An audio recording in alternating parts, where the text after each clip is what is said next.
Hi Pisces, this is Jav. Welcome po sa ating channel. By the way Pisces, this is timeless reading. Gamitin ang reading na ito bilang gabay lamang. Kung naka-resonate kayo, comment down. Tandaan Pisces, ito ay channel reading po. Kunin nyo lang po kung anong naka-resonate sa iyo. This is for you Pisces.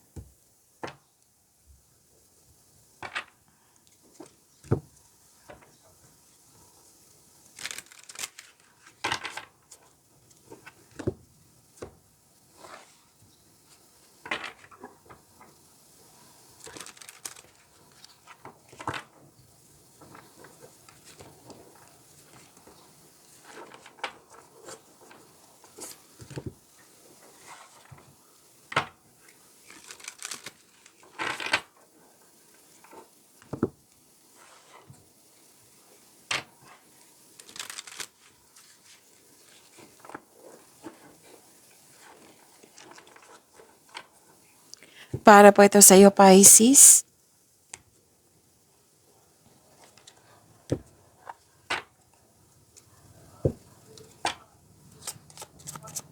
Maraming salamat po sa inyong patuloy na suporta, sa mga nag-donate, sa mga hindi nag-skip ng ads, maraming salamat po. Sa mga hindi pa nag-subscribe, subscribe na po kayo at click bell notification para malaman nyo na may bago tayong video. Para sa mga gustong magpa-reading, comment po kayo ng personal reading. Again, comment kayo ng personal reading and check my reply sa comment section.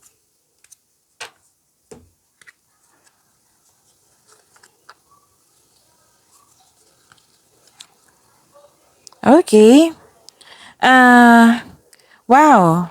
Pisces, prosperity is yours. May parating na malaking pera po, Pisces. Maraming transaksyon na makapagbigay sa ng malaking pera. Cash flow. Pero din may dumating na opportunity na magbibigay ng malaking pera sa iyo. So, may parating na malaking pera, which is good. Ang ganda. Claim niyo po, ang ganda po, Pisces. At love is blooming, abundance, recognition, pwedeng may naka-receive kayo ng regalo or tulong. Oo. So, kitang-kita ko yung happiness mo dito. At mukhang may nag-observe ka sa isang bagay or sa isang tao or sa isang sitwasyon. Oo. Or pwede din may gusto kang kunin na information, pwede. Or di kaya ibang tao to na nag-spy sa'yo, nag-observe sa'yo. Or di kaya may mapanilang na tao na malapit sa'yo na mahilig magmanipula na may gustong kunin sa'yo. So, ingat. Okay, so, yun.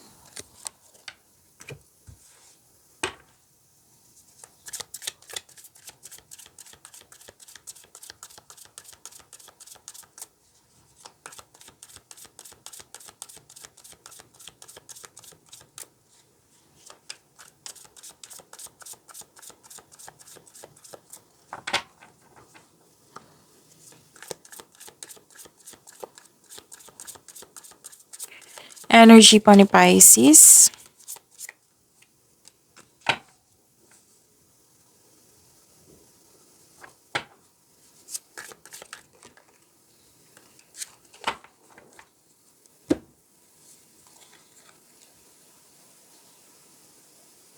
Okay.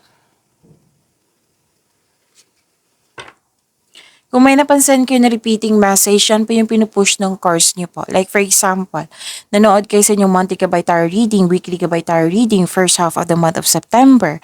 At dito din. At may napansin kayo na repeating message. Yan po yung pinupush ng course nyo na kailangan yung bigyan ng atensyon, solusyon, at aksyon kung maaari po. So na yung energy ni Pisces.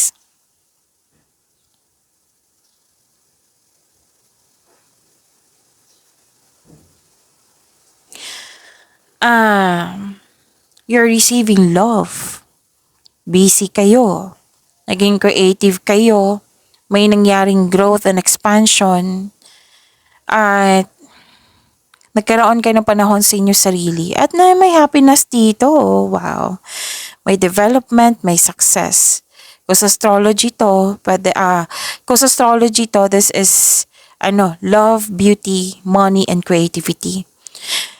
May pagbubungang mabuti na parating po. Pwedeng bagay or pagbubuntis. This is also means fertility. So, sa mga ayaw mabuntis, then use protection kung gusto nyo po. Huwag kayong mag-alala kasi lahat naman tayo dito adult. Oo. Or better than kung hindi ikaw to, let's say, lalaki ka, o pwedeng misis mo, jowa mo, or may taong malapit sa iyo na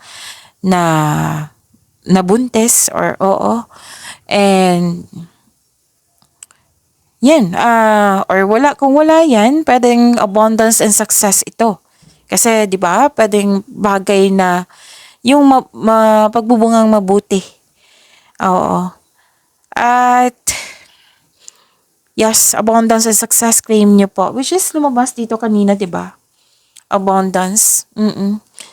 And love is blooming, right? Okay, so be happy with the results of your actions. So, meaning to say, this is resulta sa inyong mga ginagawa.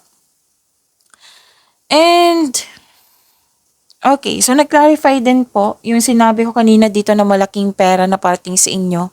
Lumabas din po siya dito sa inyong tarot card na may parating na malaking pera. Makaka-receive ka ng malaking pera. Or pwede din unexpected job opportunity po. Pwedeng, kung pera to, kung wala kang trabaho, pwedeng may nagbigay sa iyo. Okay? Pwedeng may nagbigay sa iyo. Or, okay. Kasi sinabi ng card dito resulta to sa inyong mga ginagawa. Okay?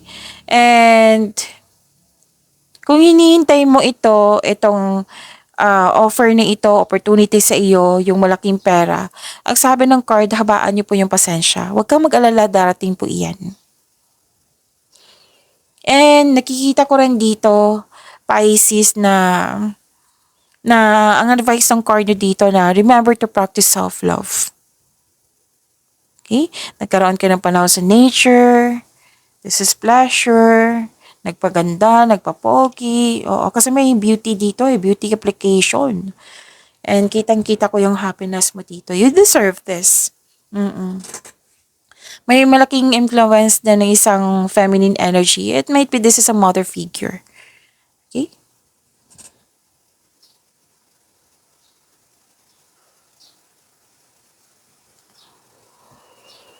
Okay.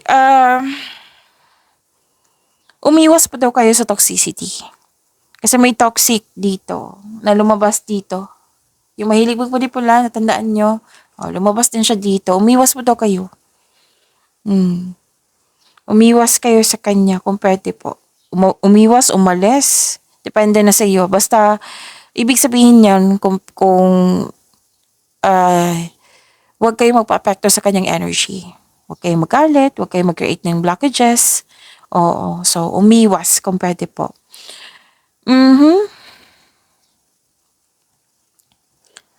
Okay, may gusto kang kunin dito or oo, kasi may gustong kunin. Pwede din ikaw to kasi may gusto kang kunin. Ang sabi ng card, bumuo ka ng diskarte upang makuha ang gusto mo. Okay?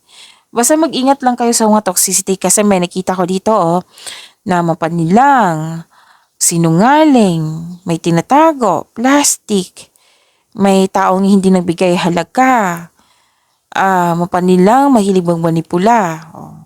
Diba? Lumabas siya kanina dito. Mag-ingat kayo sa kanya. And gumagawa kayo ng importanteng plano dito. At iwasan niyo pong magkaroon ng self-deception about sa mga nangyari or connection mo sa isang tao na hindi nangyari po. Okay? Huwag po daw kayo mag-create ng yung masaktan ka lang. Oo. So, yan.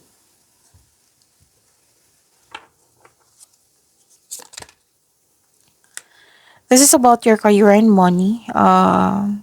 Pisces.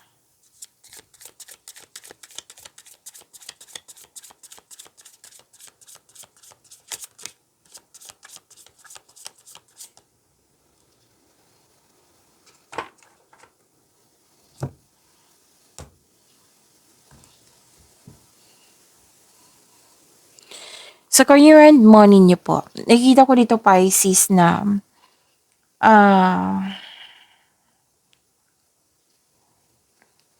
okay, nakaranas po daw kayo ng struggle sa trabaho or sa negosyo.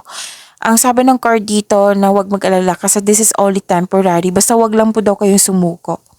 Tapos, nakikita ko kasi dito na, di ba, may challenge, may struggle, or di kaya blockages. Oo. Nakikita ko kasi dito na huminto ka. Nag-focus ka sa sitwasyon or sa isang bagay or sa isang tao na nasaktan ka. Na hindi mo nagustuhan yung nangyari. Ang sabi ng card na you have to move forward kasi nakita ko dito huminto ka sa mga gawain mo. You have to move forward. Tapusin mo yung mga ginagaantay na gawain. Para may changes po. Okay? Kasi nakita ko talaga dito na huminto ka nang dahil sa hindi mo nagustuhan mo yung mga nangyari. May mataas ang ego, oh. It might be naapektuhan ka talaga sa kanyang pag-uugali kung tao man to. Nakaramdam ka ng pagod na gusto mo sumuko, move forward, tapusin mo yung mga nag-aantay na gawain, Pisces. Or pagtatapos ito ng pangmatagalang pagsusumikap. So you have to move forward.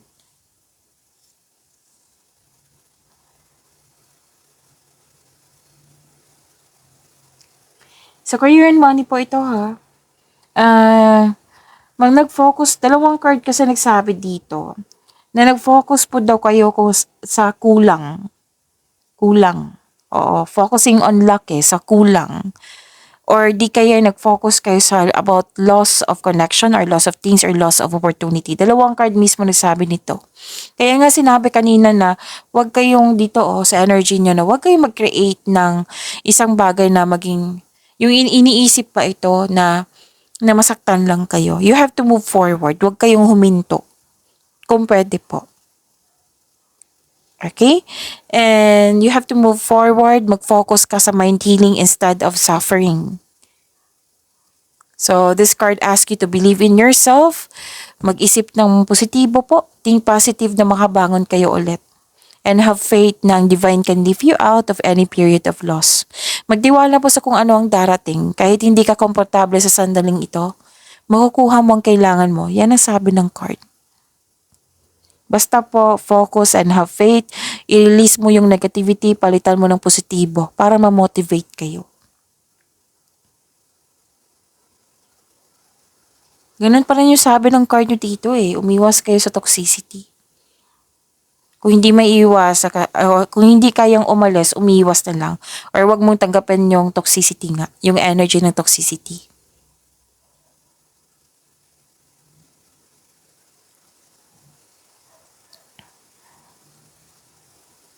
Okay, so at the end of the day, nakikita ko dito malalampasan mo rin to. Okay, may promotion ako nakikita dito ng dahil sa kasipagan. Promotion, pagtaas ng posisyon, kita, allowance, or sweldo. Yes, may financial growth din ako nakikita dito after a period of struggle. So your discipline and hard work are paying off, so enjoy this time. You deserve this. Actually, this is success. Na mahigit pa sa success, this is victory. May recognition pa, naging balance pa, nagkaroon din ng pagkakaisa. May magandang balita na parating or may bagay na matutupad. Ang ganda nito. So may parating na good news, especially after a period of struggle. And you're very proud sa accomplishment mo. In-acknowledge mo yung success at may matatanggap kang papuri from other people. Nagsumikap ka at deserve mo itong tagumpay na ito, Pisces. So allow yourself to shine in this moment. Pwede na nakatanggap kayo ng leadership role.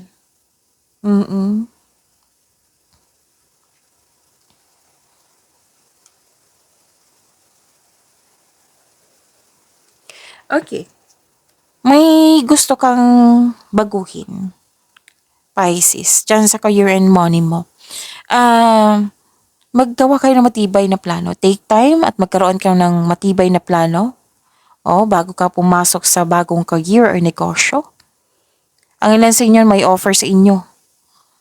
May offer sa inyo na opportunity na pwede yung leadership role. Basta may offer dito na natatakot kang mag-decide or hindi ka confident. Oo, natatakot ka, guarded kang maggawa ng desisyon. Kasi ayaw mo magkaroon ng negative outcome. Gusto mo perfect yung desisyon mo. So kung gusto mo perfect yung desisyon mo, mag-create kayo ng konkretong plano para makagawa kayo ng best choice or best decision. Kasi kung magkakaroon ng konkretong plano, mas magiging confident ka niyan. Makakatulong po. So don't hesitate too long. Makinig kayo sa inyong intuition.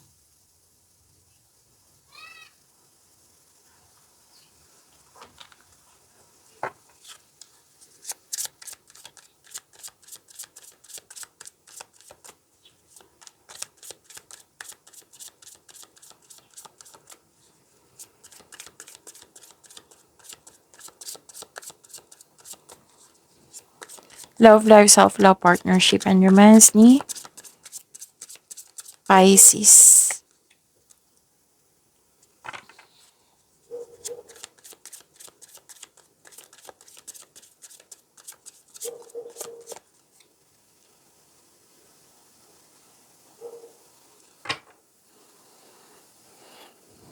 Okay.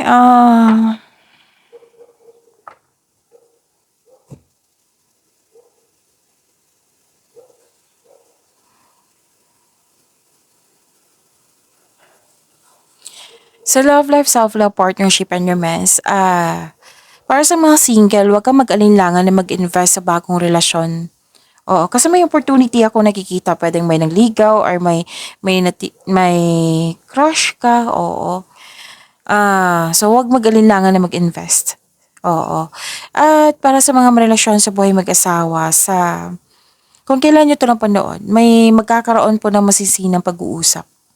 So, improve communication. So, may magaganap na importante pag-uusap or confrontation sa isang tao.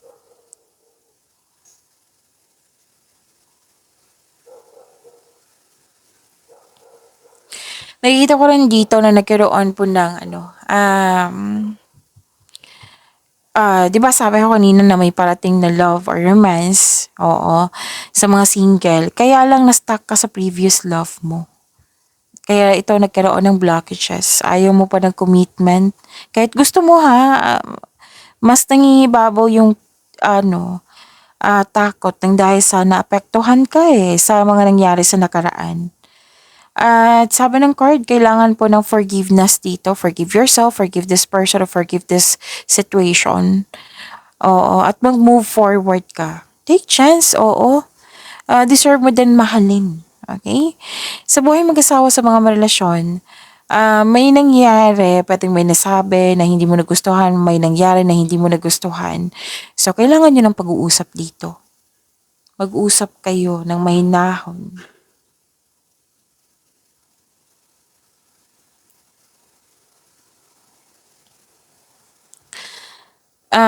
Nag-spend time kayo sa mga taong nagbigay ng inspiration sa iyo and motivation. May sinasabi rin dito sa mga single po na makakatagpo ka ng person through friends connection. Para sa mga relasyon sa buhay mag-asawa, this card tells you na mas mag-grow pa ang inyong relasyon. May plano kayo mag-travel or mag-decorate ng bahay or mag-general cleaning.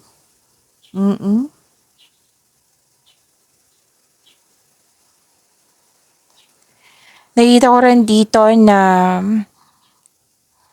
okay. Pumipili ka ng tao dito, oh. Oo. May nakita ko dito pumipili ka ng tao kung sino yung genuine na may love sa'yo or totoo sa'yo. Mag-ingat lang talaga sa sobrang pag-iisip kasi nakikita ko dito na ang ending nito malilito ka na. So don't hesitate too long. Sa mga relasyon sa buhay mag-asawa, okay. This is temptation kasi. Oo. Pay attention kasi temptation to sa isang bagay or sa isang sitwasyon or sa isang tao. So, committed kayo Oo. Mas piliin nyo, ang sabi ng card, piliin nyo po yung inner peace kesa sa sakit ng ulo. Kasi, temptation. Tapos, committed kayo. So, at the end of the day, kayo po ang mag-decide niyan kasi buhay niyo po iyan. Mm. So, pag-imanin niyo po yung blessings sa binigay sa inyo. Pisces, see you tomorrow. Maraming salamat po.